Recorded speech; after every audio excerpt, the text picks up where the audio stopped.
আসসালামু আলাইকুম সকলকে। তো আশা করি সকলেই ভালো আছেন। তো আজকে যাচ্ছি আমরা মিরপুর মাজার রোড।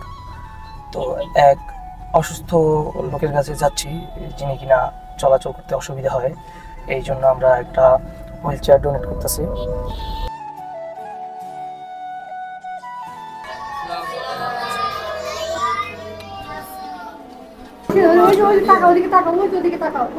তুমি খুশি এখন? চলাচল করতে পারবা? আচ্ছা, একা কি চালাইতে পারবা? দেখো তো, একা চালাইতে পারো কিনা দেখো তো, নাহলে তো দিয়ে লাভ নেই তোমার। তাই তো আমি নিয়ে যাবো ফেরত আবার। দেখো চালাইতে পারো কিনা।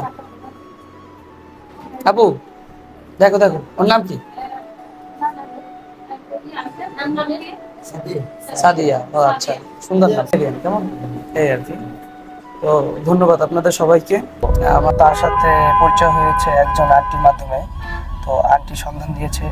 তো আশা করব আপনারা যারা যারা ভিডিওটা দেখছেন বেশি বেশি শেয়ার করবেন, কমেন্ট করবেন, যাতে আমার এই ভিডিওটার মাধ্যমে আরও অনেক অসহায় ব্যক্তিরা সাহায্য পায় এবং সঠিক স্থানে আমরা আমাদের সাহায্যটা নিয়ে পৌঁছে দিতে পারি, সঠিক স্থানে সঠিক মানুষের কাছে।